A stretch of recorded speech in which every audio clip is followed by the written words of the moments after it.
En esta unidad veremos éteres y epóxidos. Al igual que con otros grupos funcionales, vamos a ver las propiedades de los éteres, cómo se obtienen y cómo reaccionan. Sin embargo, hay una diferencia sustancial entre éteres y epóxidos. Los éteres son relativamente no reactivos y no se usan como intermediarios sintéticos. Son estables con muchos tipos de reactivos, por lo cual en general se usan como disolventes para reacciones orgánicas. En este capítulo vamos a considerar también las propiedades de los éteres y cómo estas propiedades hacen que los éteres sean disolventes muy útiles en las reacciones orgánicas. El éter comercial más importante es el éter dietílico, con frecuencia llamado éter etílico o simplemente éter. El éter es un buen disolvente para reacciones y extracciones y además se emplea como un fluido volátil iniciador de la combustión en los motores gasoleros y en los nafteros. Hace muchos años, allá por mediados de 1800, el éter se usó como anestésico quirúrgico, pero debido a su inflamabilidad, los pacientes con frecuencia vomitaban a medida que recuperaban la conciencia. Hoy en día se usan otros compuestos menos inflamables, más fáciles de tolerar, como por ejemplo el óxido nitroso, o monóxido de dinitrógeno, y el alotano, que es un haluro de alquilo que presentamos en la unidad 5. Vamos a ver la estructura de los éteres. Los éteres son compuestos de fórmula ROR', donde R y R' pueden ser grupos alquilo o grupos arilo. Al igual que los alcoholes, los éteres están relacionados con el agua, en el cual los dos hidrógenos del agua han sido reemplazados por grupos alquilo. En un éter, en función de cómo sean entre sí estos grupos alquilo, hablaremos de éteres simétricos, como en este ejemplo del dimetiléter, donde los dos grupos alquilo son idénticos, y éteres asimétricos o no simétricos, este otro, donde los grupos alquilos son diferentes. Vamos a ver cómo los nombramos. Hemos usado hasta ahora la nomenclatura común de los éteres, la cual se denomina nomenclatura radicofuncional. Para ello, se nombran en orden alfabético los radicales unidos al oxígeno, terminados en -il, y se anteponen a la palabra éter. Por ejemplo, etil, metil, éter. En el caso de que ambos grupos sean iguales, como por ejemplo dos grupos metilo, el nombre es dimetil éter. O también se los suele llamar éter metílico directamente. Los nombres comunes casi siempre se emplean para éteres sencillos, es decir, donde los grupos alquilo son fáciles de nombrar. El sistema IUPAC, por lo general, es empleado con éteres más complicados y se lo denomina sistema alcoxialcano.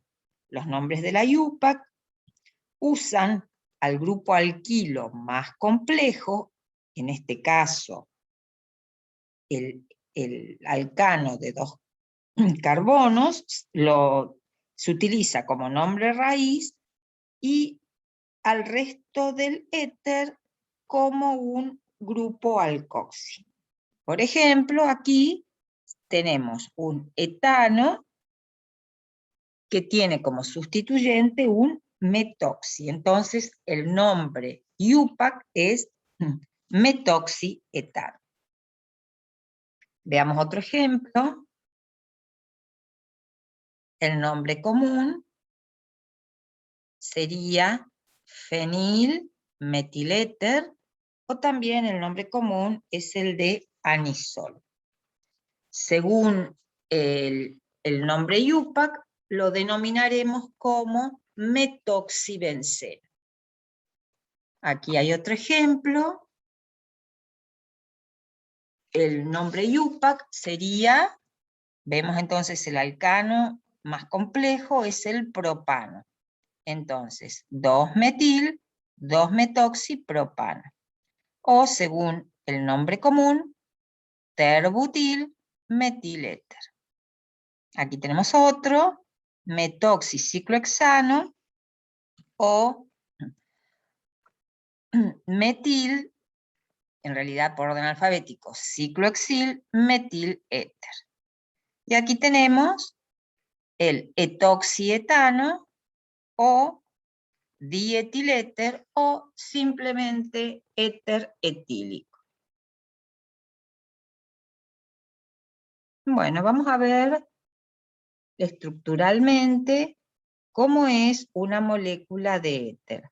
Al igual que el agua, los éteres tienen una estructura angular con un átomo de oxígeno con hibridación sp3 que forma un ángulo de enlace tetraédrico. En el agua, los pares de electrones no enlazados, que están localizados sobre el oxígeno, comprimen el ángulo de enlace hidrógeno-oxígeno-hidrógeno a 104,5 grados. Pero en el caso de un éter común, el volumen de los grupos alquilo agranda el ángulo de enlace.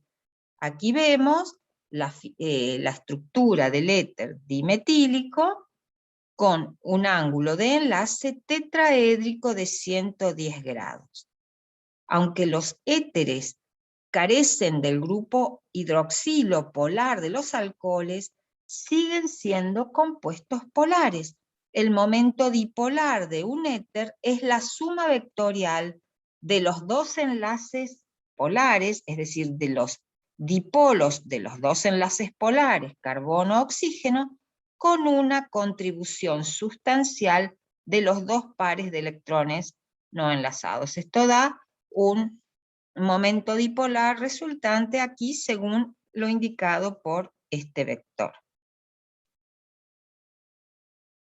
Veamos puntos de ebullición de los éteres. En esta tabla se comparan puntos de ebullición de varios éteres, alcoholes y alcanos de masas moleculares similares. Siempre que comparamos puntos de ebullición de compuestos de diferentes familias, es importante dejar la masa molar constante para que ese no sea el factor determinante del cambio en el punto de ebullición.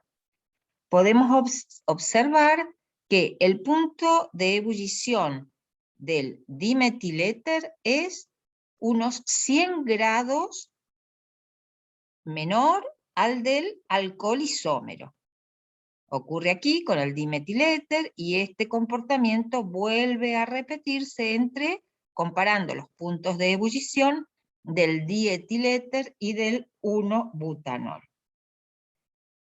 Es decir, que los puntos de ebullición de los éteres son unos 100 grados menores que los de los alcoholes isómeros. Esta gran diferencia resulta principalmente de la formación de enlaces por puente de hidrógeno en los alcoholes. Los éteres puros no pueden unirse por enlaces por puente de hidrógeno debido a que no tienen los grupos oxidrilos u oxígeno-hidrógeno. Si comparamos con los alcanos, podemos ver que los éteres tienen puntos de ebullición similares a los de los alcanos de masas molares similares, parecidas. Los éteres tienen momentos dipolares grandes que resultan o que dan lugar a interacciones dipolo-dipolo intermoleculares. Pero, según vemos en estos datos experimentales, Estas interacciones parecen tener muy poco efecto sobre los puntos de ebullición. Aunque los éteres puros no tienen grupos hidroxilo para unirse por enlaces por puente de hidrógeno, sí pueden enlazarse con hidrógenos de otros compuestos que contienen enlaces oxígeno-hidrógeno o nitrógeno-hidrógeno. Aquí vemos en esta figura un enlace por puente de hidrógeno. Todo enlace de hidrógeno requiere un donador de enlace por puente de hidrógeno, que es la molécula que tiene el enlace oxígeno-hidrógeno, o también podría ser nitrógeno-hidrógeno, y por otro lado tenemos un aceptor de enlace por puente de hidrógeno, que el aceptor es el que tiene los pares de electrones no enlazados para formar el enlace por puente de hidrógeno. Aquí vemos entonces un enlace puente de hidrógeno entre una molécula de éter y la molécula de agua. Esta situación también puede presentarse, la formación de enlaces por puente de hidrógeno, entre un éter y la molécula de alcohol, o un éter y cualquier otro donador de enlace por puentes de hidrógeno. Como resultado, podemos ver que los éteres presentan una solubilidad en agua comparable a lo de los alcoholes. La solubilidad de los éteres inferiores se debe a los puentes de hidrógeno entre moléculas de agua y de éter. Entonces, los dos elementos inferiores de la serie, que serían los éteres de 2 y de 3 carbonos, son miscibles, es decir, se disuelven en toda proporción en el agua.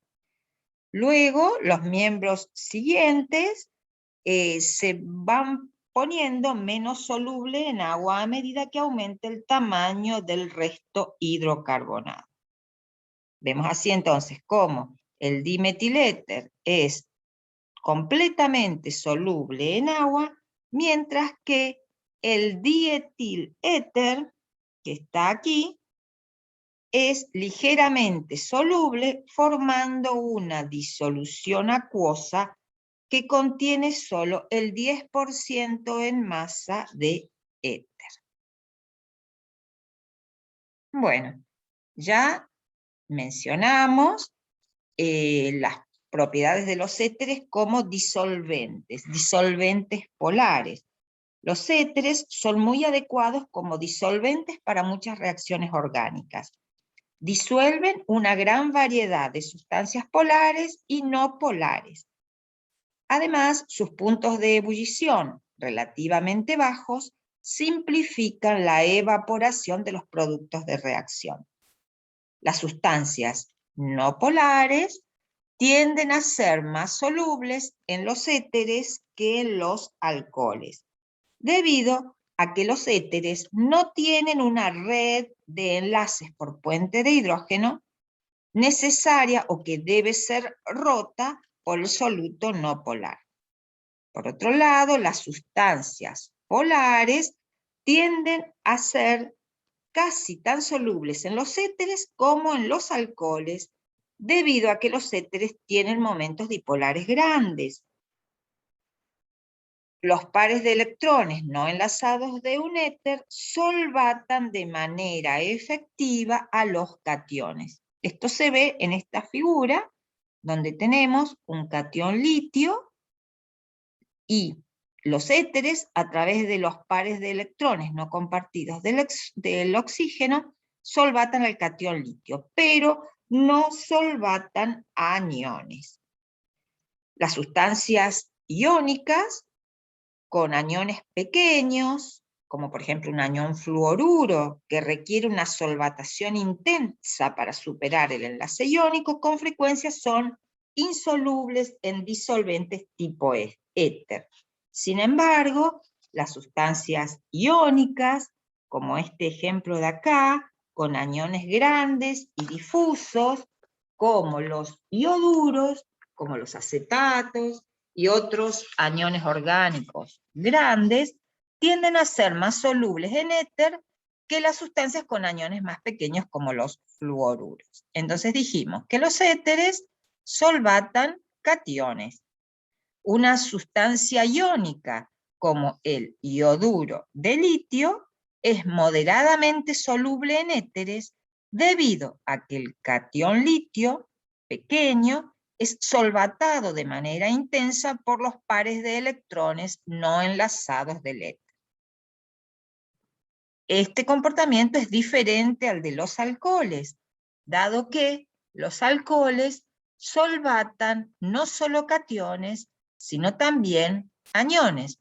Solvatan los alcoholes cationes mediante los pares de electrones no enlazados del oxígeno, y solvatan aniones por formación de puente de hidrógeno con el alcohol. Los éteres, al no tener este enlace hidrógeno-oxígeno, no pueden solvatar aniones.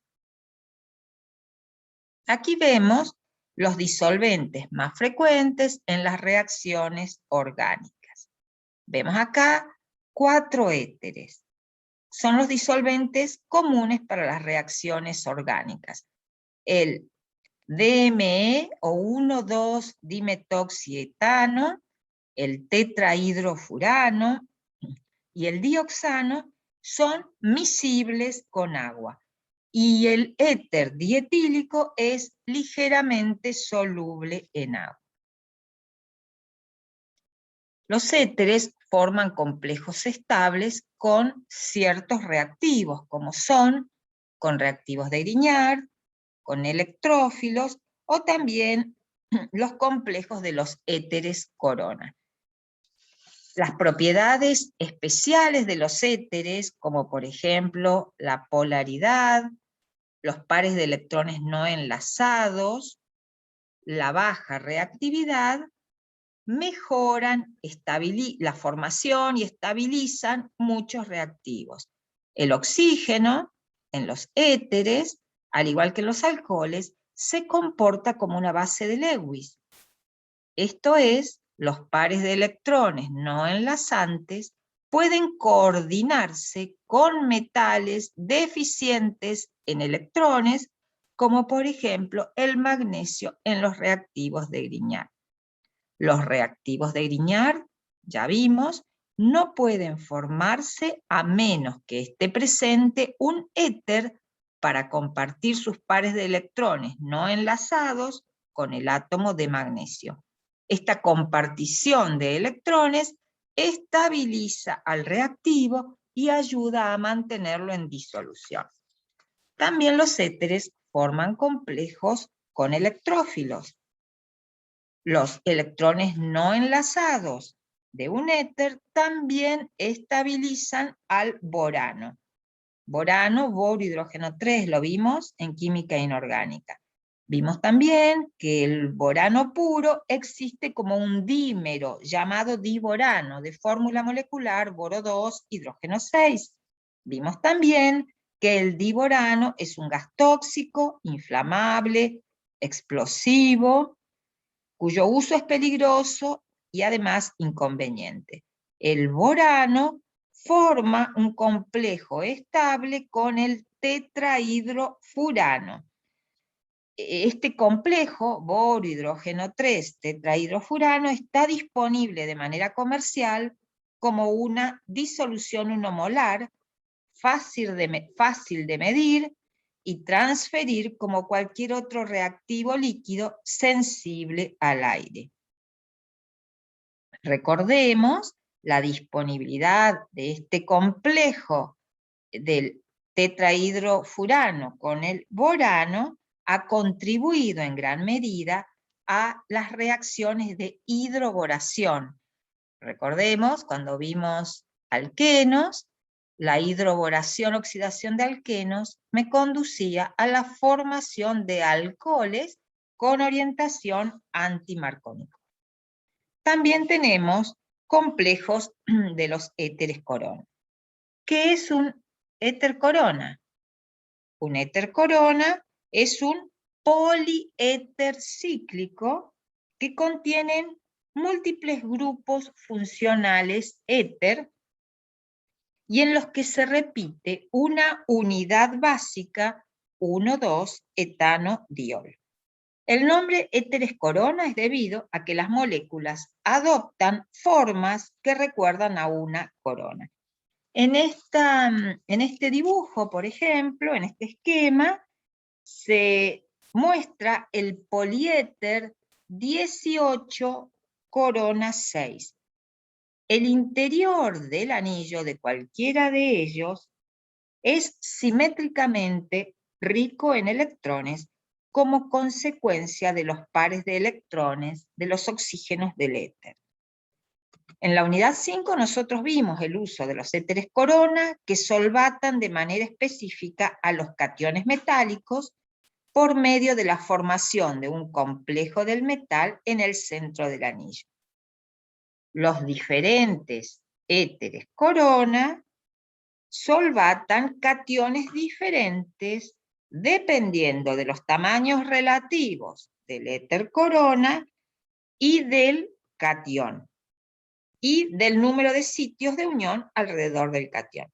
Aquí, por ejemplo, en este éter corona 18 corona 6, vemos cómo la cavidad en el centro de la molécula está rodeado por átomos de oxígeno ricos en densidad electrónica que se complejan con el catión potasio, que es el huésped de este éter corona.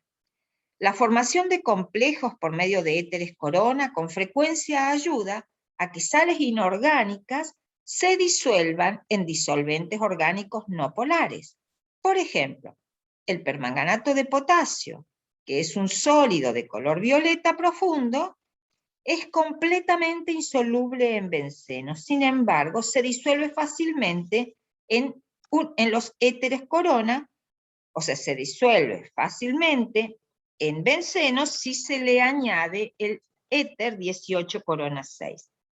Esta solución es útil porque permite llevar a cabo oxidaciones con permanganato de potasio en solventes orgánicos.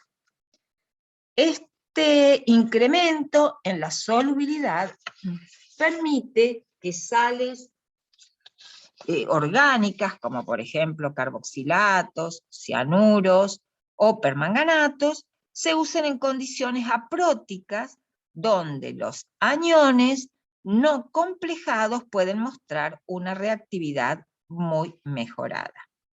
En cada caso, el éter corona solo compleja al catión, dejando al anión descubierto y altamente reactivo.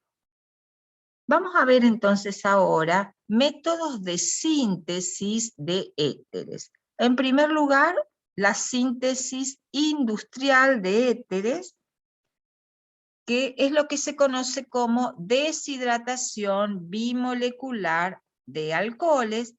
Es una reacción catalizada por un ácido, como por ejemplo el ácido sulfúrico. Se pierde una molécula de agua por cada 2 moléculas de alcohol. La formación de éteres por deshidratación es un ejemplo de sustitución nucleofílica que tiene como sustrato al alcohol protonado y como nucleófilo una segunda molécula de alcohol. Si se emplean temperaturas más altas, lo que se observa es la eliminación de agua intramolecular, es decir, la deshidratación del alcohol para dar el alqueno correspondiente. Para formar un éter, el alcohol debe tener un grupo alquilo primario no impedido y no debe permitirse que la temperatura se eleve demasiado. Si el alcohol está impedido o la temperatura es muy alta, el balance delicado entre la sustitución y la eliminación se desplaza en favor de la eliminación y se obtiene poco éter. La deshidratación para dar éteres en vez de alquenos se controla entonces por la elección adecuada de las condiciones de reacción. Por ejemplo, se prepara etileno por calentamiento de alcohol etílico con ácido sulfúrico concentrado a 180 grados Celsius. El dietiléter, en cambio, se prepara por calentamiento del mismo alcohol, del etanol, a 140 grados Celsius, agregando continuamente etanol para mantener el exceso. La deshidratación bimolecular se emplea en la industria para preparar éteres simétricos a partir de alcoholes primarios. ¿Esto por qué? Porque en el caso de querer obtener éteres con grupos alquilo diferentes, deberíamos partir de dos alcoholes diferentes, obteniendo mezcla de éteres. La deshidratación bimolecular de alcoholes no se aplica en el laboratorio debido a que el campo de aplicación de esta reacción es muy limitado. Entonces, cuidando o controlando las condiciones de la reacción, la deshidratación bimolecular es un método de síntesis barato del éter dietílico. De hecho, este es el método industrial empleado para producir millones de metros cúbicos de dietiléter. En el laboratorio, antes que esto, vamos a ver lo que se conoce como autooxidación de éteres.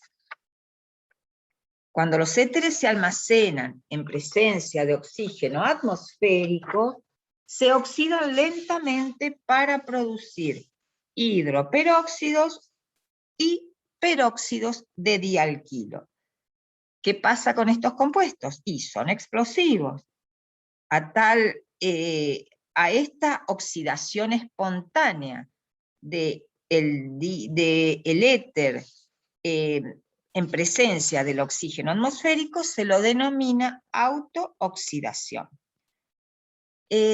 Generalmente los químicos orgánicos, cuando deben adquirir éteres, lo hacen en grandes contenedores y se van usando cantidades pequeñas en un lapso de tiempo prolongado. Pero ¿qué pasa? Una vez que el contenedor se ha abierto, contiene oxígeno atmosférico y comienza el proceso de oxidación. Después de varios meses, puede estar presente una gran cantidad de peróxido. La destilación o la evaporación concentra los peróxidos y puede ocurrir una explosión. Para evitar estas explosiones, se pueden tomar unas cuantas precauciones. En primer lugar, los éteres deben comprarse en cantidades pequeñas, conservarse en contenedores cerrados de manera hermética y emplearse de manera inmediata. Cualquier procedimiento que requiere evaporación o destilación debe emplearse solo con éteres libres de peróxido. Cualquier éter que pudiera estar contaminado con peróxidos debe desecharse o debe ser tratado para eliminar los peróxidos. ¿Cómo se detecta la presencia de peróxidos? Mediante la formación de una coloración roja cuando se agita el éter con una solución acuosa de sulfato ferroso amónico y tiocianato de potasio. Entonces el peróxido oxida al ion ferroso a férrico, el cual reacciona con el ion tiocianato para dar el complejo de color rojo sangre característico. Hay varias formas de eliminar los peróxidos de los éteres. Una de esas formas incluye un lavado con soluciones de ion ferroso, el cual reduce a los peróxidos, o la destilación con ácido sulfúrico concentrado que los oxida. Bueno, vamos a ver la síntesis de Williamson de éteres, que es el método de síntesis que se emplea en el laboratorio. Hicimos alguna mención a esta síntesis cuando vimos mecanismos en haluros de alquilo, el mecanismo SN2. La síntesis de Williamson de éteres es la síntesis de éteres más confiable y versátil.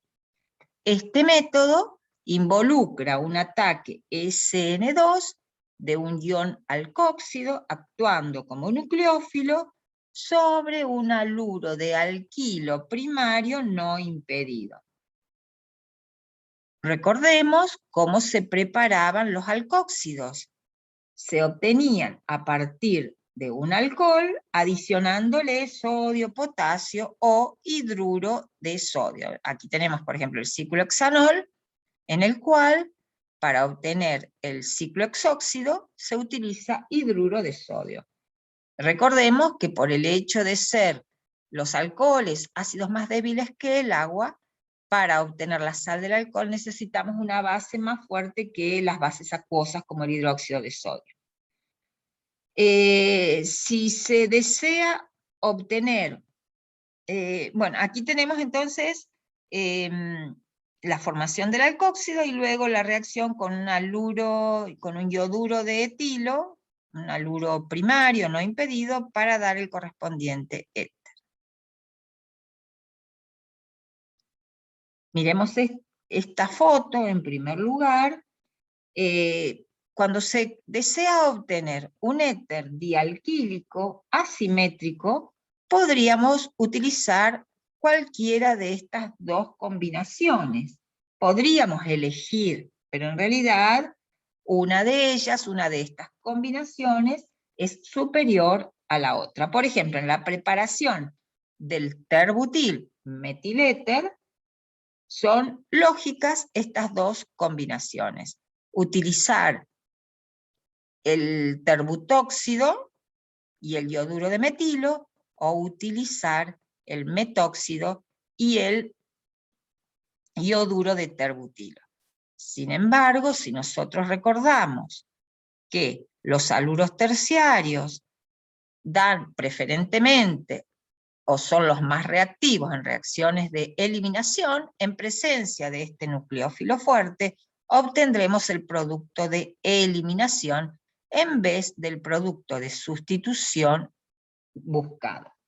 Entonces, al programar una síntesis de Williamson para un dialquiléter asimétrico, debemos recordar siempre que la tendencia de los haluros de alquilo a la sustitución en el mecanismo SN2 es los primarios, los más reactivos, luego los secundarios y luego los terciarios. En el caso de desear sintetizar un éter fenílico, podríamos pensar que se pueden usar el fenol transformado en el fenóxido y el ioduro de metilo, o usar un haluro o sea, el yodo benceno combinado con metanol. Sin embargo, esta última combinación no es posible, porque recordemos que los haluros de arilo son muy resistentes a las reacciones de sustitución. De manera que la única, o sea, necesariamente debe usarse fenol como fragmento del alcóxido, del nucleófilo, para la síntesis de Williamson de estos éteres fenílicos. Recordemos también que los fenoles son más ácidos que los alcoholes alifáticos, de manera que el hidróxido de sodio es lo suficientemente básico para formar el ion fenóxido.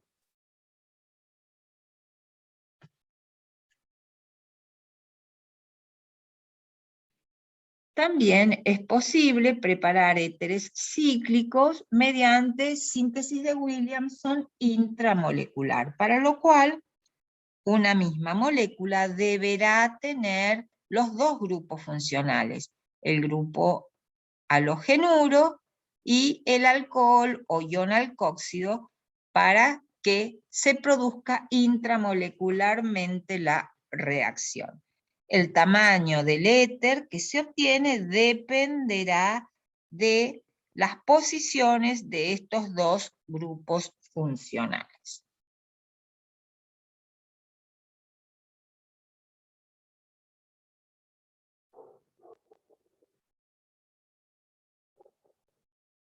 Bueno, dijimos que a diferencia de los alcoholes, los éteres por lo regular no se usan como intermediarios sintéticos debido a que no experimentan muchas reacciones.